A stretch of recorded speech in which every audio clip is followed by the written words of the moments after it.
शनि देव की जय। आज हम लोग सुनेंगे शनिवार व्रत कथा। एक समय की बात है, स्वर्ग लोक में सबसे बड़ा कौन के प्रश्न पर 9 ग्रहों में वाद विवाद हो गया।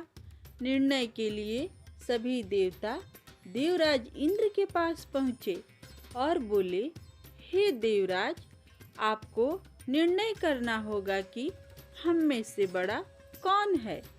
देवताओं का प्रश्न सुन इंद्र उलझन में पड़ गए। फिर उन्होंने सभी को पृथ्वी लोक में राजा विक्रमादित्य के पास चलने का सुझाव दिया। सभी ग्रह भूलोक राजा विक्रमादित्य के दरबार में पहुँचे। जब ग्रहों ने अपना प्रश्न राजा विक्रमादित्य से पूछा तो वह भी कुछ देर के लिए परेशान हो उठे, क्योंकि सभी ग्रह अपनी अपनी शक्तियों के कारण महान थे।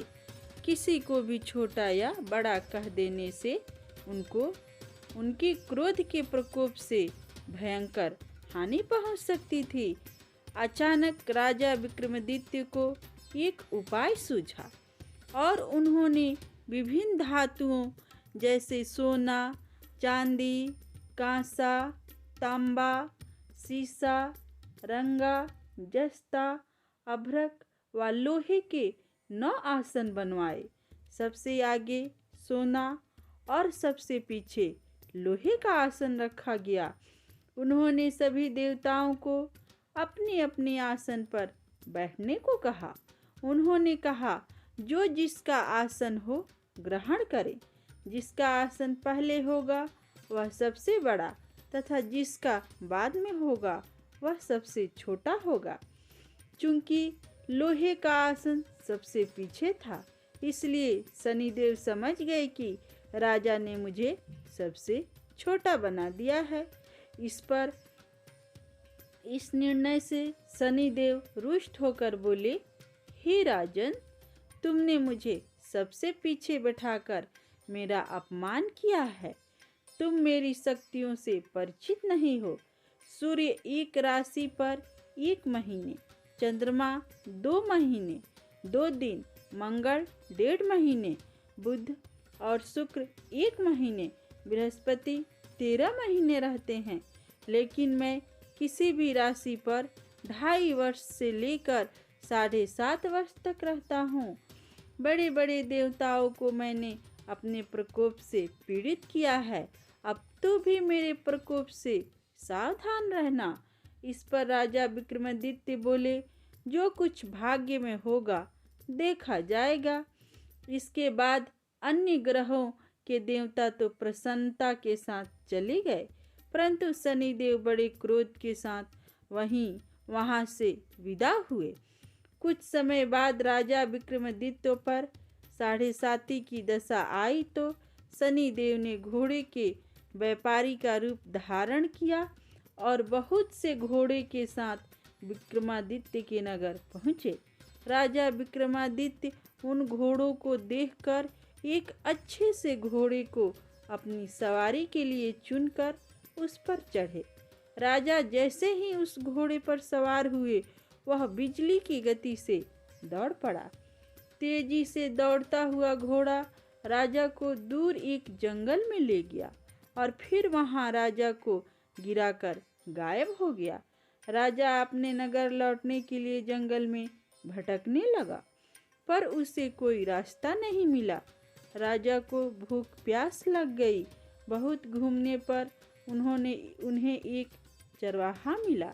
राजा ने उससे पानी मांगी। पानी पीकर राजा ने उस चरवाहे को अपनी अंगूठी दे दी और उससे रास्ता पूछकर जंगल से निकलकर पास के नगर में पहुँचे। नगर पहुंचकर राजा एक सेठ की दुकान पर बैठ गए। राजा के कुछ देर दुकान पर बैठने से सेठ की बहुत बिक्री हुई। सेठ ने राजा को भाग्यवान समझा और उसे अपने घर भोजन पर ले गया। सेठ के घर में सोने का एक हार खूंटी पर लटका हुआ था। राजा को उस कमरे में छोड़कर सेठ कुछ देर के लिए बाहर चला गया। तभी एक आश्चर्यजनक घटना घटी। राजा के देखते देखते खूंटी सोने के उस हार को निगल गई। सेठ ने जब हार गायब देखा तो उसने चोरी का संदेह राजा पर किया और अपने नौकर से कहा कि इस परदेसी को रस्सियों से बांधकर नगर के राजा के पास ले चलो। राजा ने विक्रमादित्य से हार के बारे में पूछा तो उन्होंने बताया कि खूंटी ने हार को निगल लिया। इस पर राजा क्रोधित हुए और उन्होंने चोरी करने के अपराध में विक्रमादित्य के हाथ पांव काटने का आदेश दे दिया। सैनिकों ने राजा विक्रमादित्य के हाथ पांव काटकर उन्हें सड़क पर छोड़ दिया। कुछ दिन बाद एक तेली उन्हें उठाकर अपने घर ले गया और उसे कोल्हू पर बैठा दिया। राजा आवाज देकर बैलों को हाँकता रहता। इस तरह तेली का बैल चलता रहा और राजा को भोजन मिलता रहा। शनि के प्रकोप की 7.5 पूरी होने पर वर्षा ऋतु प्रारंभ हुई। एक रात विक्रमादित्य मेघ मल्हार गा रहा था। तभी नगर की राजकुमारी मन भाविनी रथ पर सवार उस घर के पास से गुजरी। उसने मल्हार सुना तो उसे अच्छा लगा और दासी को भेजकर गाने वाले को बुला लाने को कहा। दासी लौटकर राजकुमारी को अपंग राजा के बारे में सब कुछ बता दिया। राजकुमारी उस मेघ मल्हार से बहुत मोहित हुई और सब कुछ जानते हुए भी उसने अपंग राजा से विवाह करने का निश्चय किया। राजकुमारी ने अपने माता पिता से जब यह बात कही तो वह हैरान रह गए। उन्होंने उसे बहुत समझाया पर राजकुमारी ने अपनी जिद नहीं छोड़ी और प्राण त्याग देने का निश्चय कर लिया। आखिरकार राजा रानी को विवश होकर अपंग विक्रमादित्य से राजकुमारी का विवाह करना पड़ा। विवाह के बाद राजा विक्रमादित्य और राजकुमारी तेली के घर में रहने लगे। उसी रात स्वप्न में शनि देव ने राजा से कहा, राजा, तुमने मेरा प्रकोप देख लिया। मैंने तुम्हें अपने अपमान का दंड दिया है। राजा ने शनि देव से क्षमा करने को कहा और प्रार्थना की, हे शनि देव, आपने जितना दुख मुझे दिया है अन्य किसी को न देना। शनिदेव ने कहा, राजन, मैं तुम्हारी प्रार्थना स्वीकार करता हूँ। जो कोई स्त्री पुरुष मेरी पूजा करेगा, कथा सुनेगा, जो नित्य ही मेरा ध्यान करेगा, चींटियों को आटा खिलाएगा, वह सभी प्रकार के कष्टों से मुक्त होता रहेगा तथा उसके सब मनोरथ पूर्ण होंगे। यह कहकर शनिदेव अंतर्ध्यान हो गए। प्रातःकाल राजा विक्रमादित्य की नींद खुली तो अपने हाथ पांव देखकर राजा को बहुत खुशी हुई। उन्होंने मन ही मन शनिदेव को प्रणाम किया।